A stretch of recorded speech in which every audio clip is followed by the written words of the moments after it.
سبحان الله والحمد لله لا إله إلا الله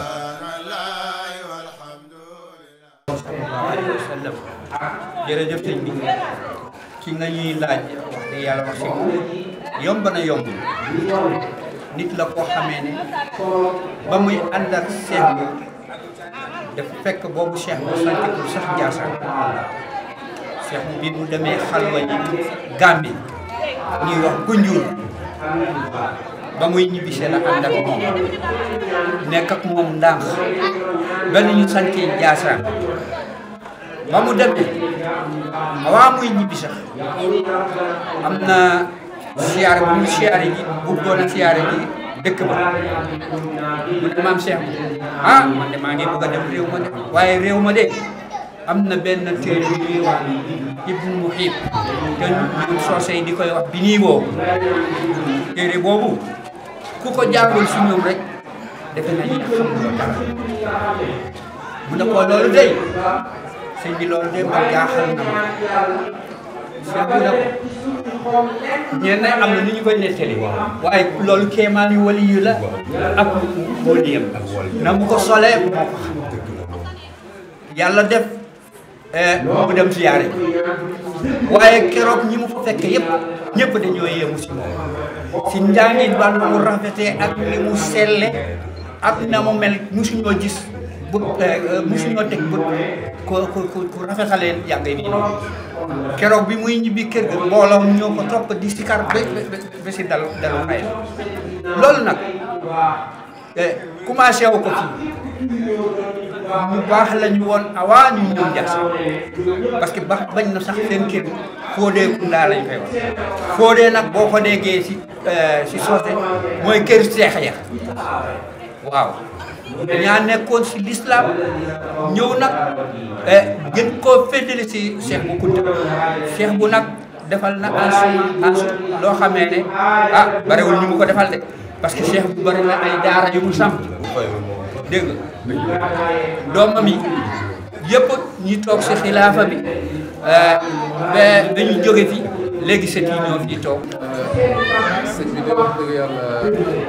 boo ñu laajee ci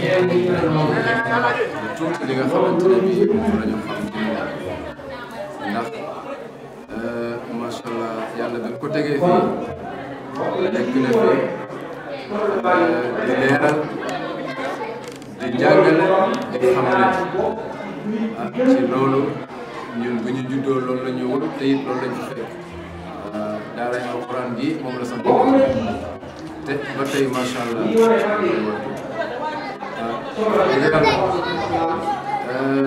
li xamante ne bii moom la yàlla santoon ci moom topp na ko sàmm na ko doxal na ko ba mu gis macha allah ci njaboot gi itam ci la leen xëy dëgg yàlla moom la daal li ñu mën a wax ci moom daal moom macha allah yàlla fayal na ko tas na ci barkeem ci barkeem bi sallallahu alayhi wa sallam dëgg yàlla leen ko yàlla fayal maam Ansou Thiam yàlla leen ko yàlla fayal lii yëpp moom la yàlla ko yàlla fayal suñ toll nii suñu xol foo xamante ne li ñu bëgg wax yëpp yëpp ñu ko wax ci moom yàlla yàlla matal lépp rek ñu yàgg fekkee si barkeem bi sallallahu alayhi rabbil alamin alhamdulillahi allazi alama bi noolumi wa alama insanu ma lam yakun yaxlam wa kaana fadlullahi alayhi assalaamu aleykum wa rahmatullahi taala wa barakatuh Cheikh bi ñu ngi leen di ziyaare Thiam di leen ziyaare ci bés bii nag bésu maam Cheikh Bou la ndax maam Cheikh Bou maam Ansou Thiam moom la toogaloon ñëwul nag toog ko rek ne man maa nekk représentant sëriñ bi déedéet da daan jàngale ba pare di ubbi ay daara tuubal lu bari waaw tuubal li lu bëree bëri la mu tuubal lépp it dafa ànd ak ñoom yóbbu leen Ndiassane moo tax Ndiassane danaa wax ni boo ñëwee ñu ne la ndax jaar nga ci maam Ansou kon boo fi jógee di dem da ngay ñëw ñii ne bool nga nit bool la boo ñëwee maam Ansou da lay raxas ba nga set ñu soog laa dugg moo tax ku ñëw ñu ne ah yow jaare nga ci maam Ansou nga ne déedéet ñu ne jaare ci moom soog a mujjee si ci ñun maam Ansou nag yor na ñett yi mu yor mooy yor na tawhid tawhid mën nañ fee fanaan ñun guddi yëpp tawhid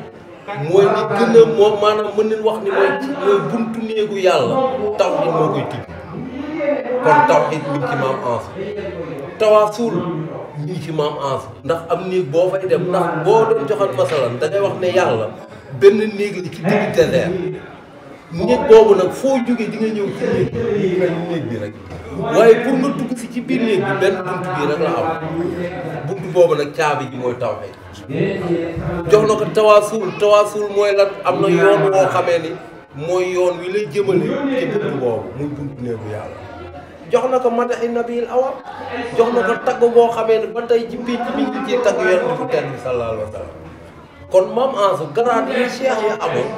moom it am na ko génn na Gambie ñëw Sénégal Mame Cheikh bu génn Ndang ñëw Ndiassane ñëw Medina Mame Ansou ne day ñibbi nag mu ne ko nag fa nga dëkk Mame Ansou bu demoon sëriñ yu mag yi nekk fii yëngu boobu lay am ci ñoom waaye mu ne ko nag comme génn nga demal nekk wàlliwu faneen say mbokk ñëw fekk si la fa kon lu nu tibb ci moom rek du jeex ci zahir ak ci baatin bu ñu doon wax ci baatinam dañ ci wax lu bëri bu ñu doon wax ci zahiram dinañ ci wax lu bëri ndax Mame Ansou Kounta la waroon a sant waaw moom moo ne Mame Cheikh non bu nu sant Kounta ndax ëllëg mën na loo ñëw jaawale loo xamee ni mënu waruñu noo jaawale kon yow bàyyi ma sama man ma jël mais ñoom ay Kounta yu leen waaw ndax yeneen cheikh yi Imaamul Ghazali ay boo xoolee inna ata illah yeneen wàll yooyu nga xam ne ñoo toppoon ñoom cheikh géy yi ñoom Mame Ansou ñoom it ci génération yooyu leen bokk ci wàll yu mel nii ba pare nag génn dem tasaare ji diine génn dem tasaare ji charia kooku kon wàll wu rek moo ko mën waaw kon Mame Ansou daal luñ ci wax xeeb nañ ko ñoo ci gën a néew lu ñu xam ci moom ah yal na yàlla may ñu yàgg koo teewe te xam ni Mame Ansou moom ndànk la Ndiassane la waaw yal na yàlla may nag ñu yàgg a teewe gàmmu bi yàlla barkeel njaboot bi yàlla barkeel tamit kër gi barkeel tarixa bi di jaay si subhanallah walhamdulillah la ilaha illa Allah